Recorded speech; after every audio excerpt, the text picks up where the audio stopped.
Crash and burn. Hey everybody. So tonight I am looking to discuss Christine the book versus Christine the movie. Originally the plan was to do them separately, do the movie by John Carpenter and then do the book by Stephen King.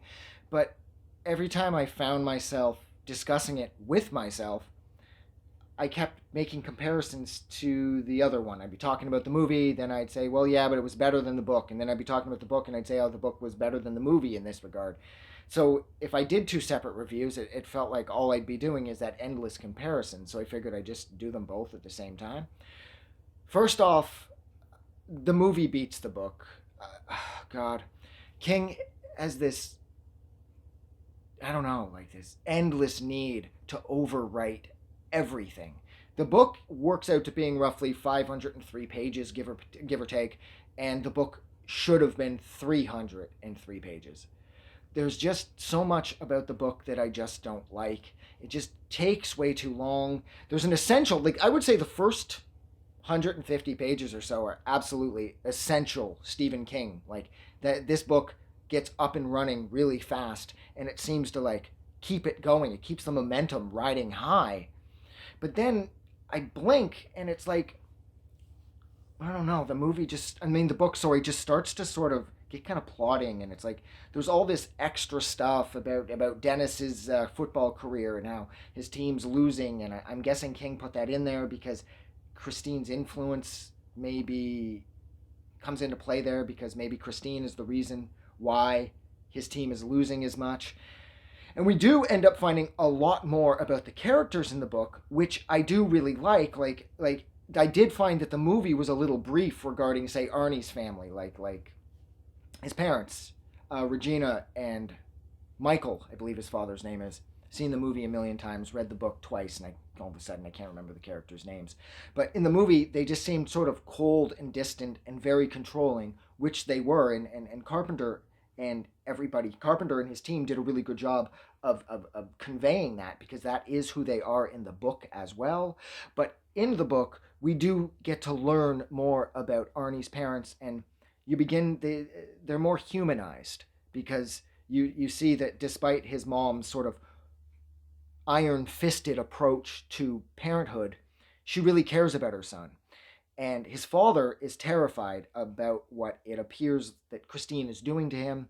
So his father ends up reaching out to Dennis and has him sort of spy on Arnie. And at one point, even his father goes down to Darnell's to check out the car itself and the progress that Arnie's making.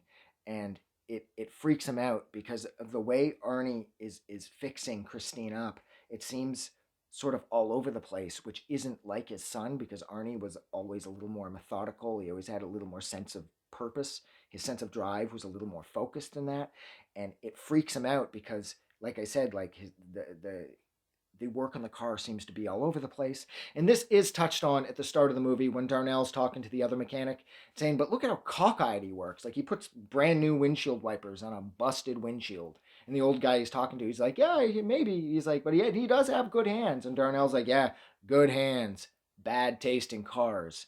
So that is thrown into the movie, and that's cool and everything.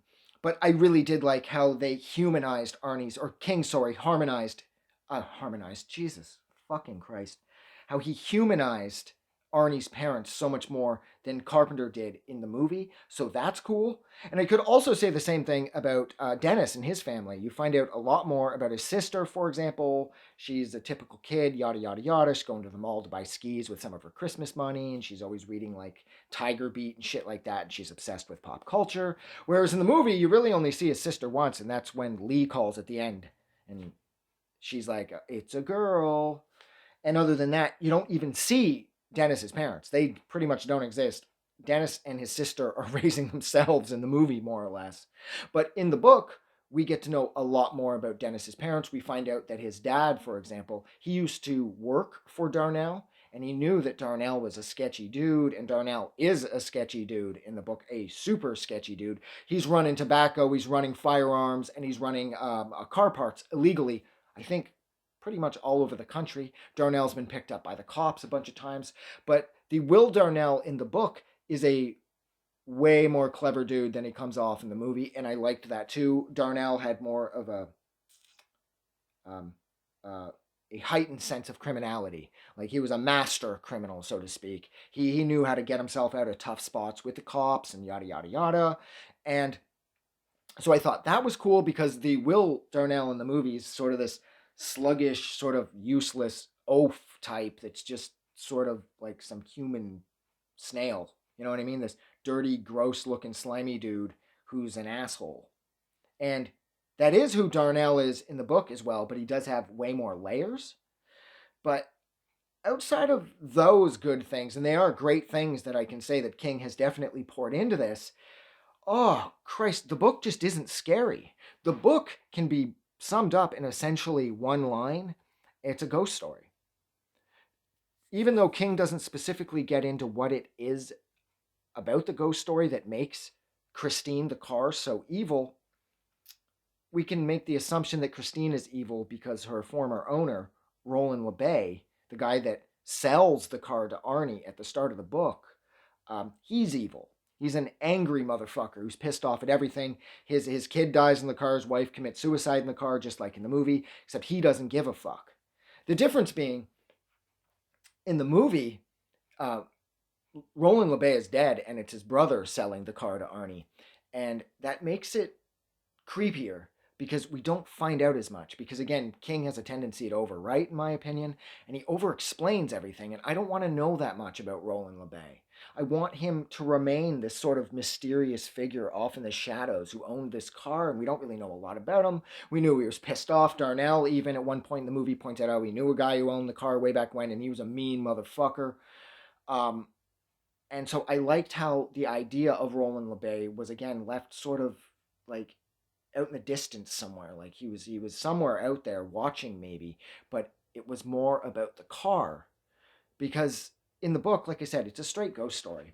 Roland LeBay is the one controlling Christine. He's the one that sort of takes over Arnie.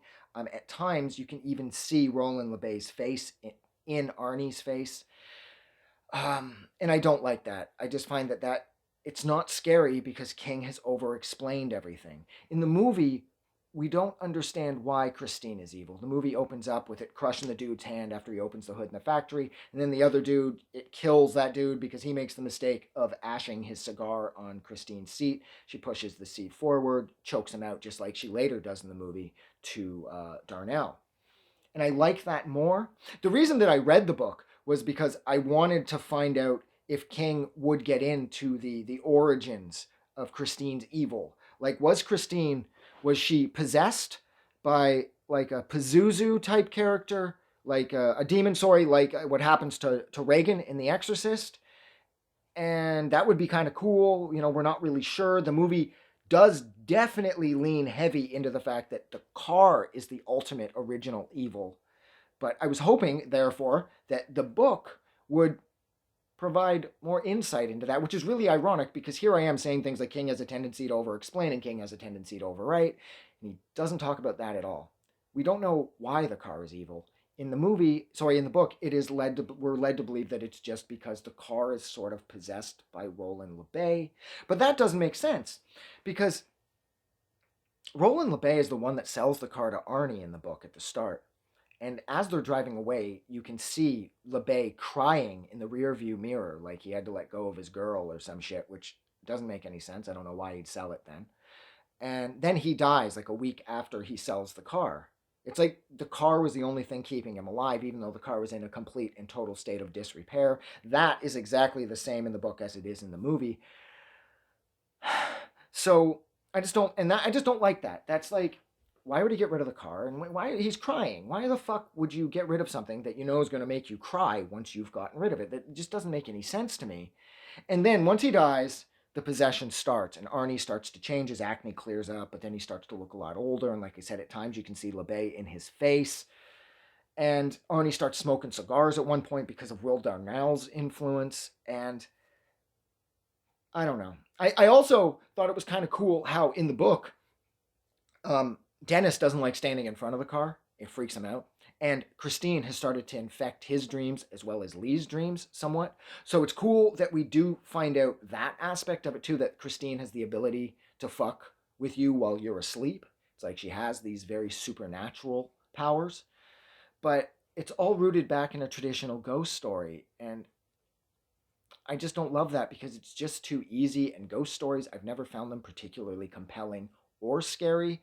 And what I love about the movie is how we're led to believe that Christine is this ultimate evil, and it's never really explained why. It is left wide open, and Christine is purely evil in the movie. She wipes everybody else that gets in her way, and I liked the sense of mystery behind Arnie's transformation, like his transition from this cute little nerd into this psychopathic shitter hater that he is by the end of the movie. And I thought Keith Gordon's performance was absolutely stellar. Like, when he picks up Dennis when they're going to that New Year's thing, and he's like, come on, man, have a beer. My car is your car. And he's like, we'll have a toast to the death to the shitters of the world, 1979. And Dennis is like, I can't fucking cheer to that, man. Well, that's covered in the book as well, but it's less terrifying, that drive. Like, it isn't as sort of, it's evil isn't as, or rather Arnie's evil isn't quite as all encompassing in the book as it is in that scene in the movie where he gets all in. He's like, and if you love somebody and you love them and you give them everything you have and they give it back, then nobody can stop you. Nobody can stop you. And Dennis is like, well, if you feel that way about Lee, and he's like, Lee? Fuck Lee. I'm talking about Christine. And then Dennis knows his friend is gone because there's no coming back from this, because the car has possessed Arnie from the jump. And LeBay's brother, the dirty old scuzzy dude in the back brace, he knows that. He even refers to Dennis as being a shitter, and he gets that sort of evil little look in his ugly little gunshot eyes when he's like, you don't know your friend as well as you do, this shitter. So I liked that maybe the LeBay brothers were both kind of bad. In the book, Arnie ends up having to wear a back brace too because the car begins to break Arnie down, physically speaking, as well. I thought that was very fun. Arnie, unfortunately, and his entire family are wiped out in the book. His father his body is found lifeless inside of Christine, and it's a complete, wow, Jesus, I didn't see that coming. And Arnie and his mom are killed driving, I believe, her Volvo out at some school where Arnie was applying for college or whatever, and they had to go out there for an interview. The police report says that it looks like there were 3 people in the car, and it's at that moment that Dennis knows that that's LeBay. LeBay, the ghost of Roland LeBay, was fucking with them when they were trying to drive home. And I didn't like that. Again, I thought it was more tragic that Arnie and his entire family were wiped out, so I thought that was cool. But the fact that, again, it's just Roland LeBay, it really takes away from the mystery of everything. Like, King has carved in stone that this is Roland LeBay. This is his doing. And I don't like that so much because I want to be able to hypothesize on my own. I want to be able to wonder about these things. Like, I have questions about this movie that I've had for years. I've already done a bunch of videos. They're set to go up sometime over the course of the next couple of weeks. And I've had these questions forever. But then the book, like I said, tends to over-explain everything, and you don't want to do that with horror. You want to leave the horror, you want to leave a lot of question marks everywhere so that it's up to the reader or it's up to the viewer. King, he's pretty much provided every possible answer there is, other than the one I really wanted, which was, why is Christine evil? You know what I mean? Like, why is this car so bad? Was the car possessed, like I said earlier about the Pazuzu thing? The other cool thing is,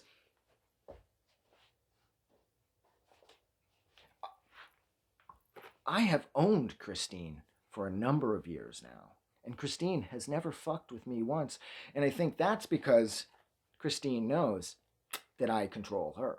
She doesn't control me. She tries to and shit. A couple times after I bought Christine was like, yo, go run over your parents. And I'm like, no, I'm not even taking you out of the package. I'm just going to leave you in here so that way I know where my Christine is. See? So Christine actually isn't all bad because here's proof. But yeah, so, I mean, in my opinion, the movie is way superior. The movie is scarier. It leaves everything wide open. We're not 100% sure about really anything in the movie, whereas in the book, it is really, really detailed as to every last little thing that happens.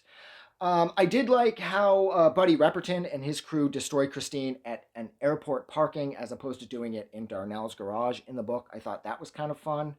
And I also like how at the end of the book, Dennis actually wonders if whether or not Christine has repaired herself after being crushed by in Darnell's at the end by the caterpillar that Dennis used. I can't remember the name of the caterpillar in the book. It has a name, and now I can't remember the name of it. It's going to drive me crazy. But anyways, he wonders because if Christine's going to come for him and Lee, because he finds out that one of the guys, Sandy, who helped set up Christine to get destroyed at the airport, after Buddy and Moochie were killed, he takes off for LA, and Dennis finds out at the end that he was working at a drive-in somewhere, and an unknown car rammed into him and absolutely destroyed him, and the car, of course, was never found. So Dennis is wondering if, when everything's said and done with, is Christine going to come back for some revenge? And I thought that was kind of a cool way to end the book. I liked how the movie ended as well, of course, with the block of nothing that was left of Christine, and then the camera zooms in and you see part of it move, which does sort of, I suppose, leave the same door open as to whether or not Lee and Dennis are safe in the future. But I don't know, I liked the book how Dennis directly wonders if whether or not his days are numbered. But yeah, this video is way too long. It's like 16 minutes and counting, so I'm going to leave it there. So like always, thank you so much for hanging out with me while I discussed the movie Christine versus the book Christine. Which one was better? In my opinion, it's the movie. John Carpenter's direction mixed with John Carpenter's score, with John Carpenter's atmosphere, absolutely annihilate King's book that, again, was just felt like it was more of an overtly detailed ghost story.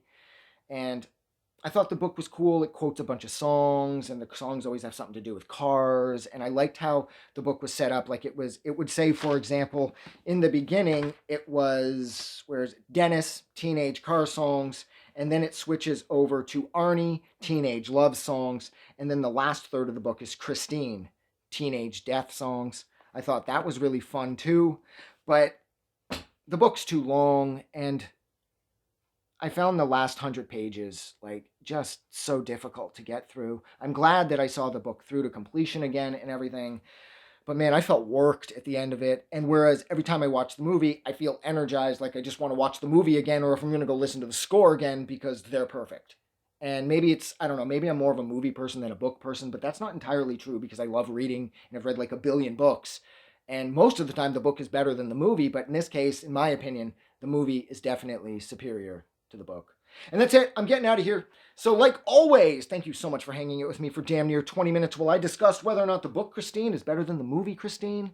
Like always, if you like this review, or you love this movie, or you love this book, please don't forget to go and do something nice for somebody. It's simple. Give $1 to charity. And yes, of course, whatever corporation you decide to do that through is going to use it as a tax write-off. It's to be expected. Corporations are trash, but the dollar will most likely find its way to whatever charity they're promising that it will. So do that. But most importantly, like always, never forget that nothing else matters if you don't feel good about yourself. So please remember that the world is a fucking way better place because you are in it. I'm getting out of here. Have a good night.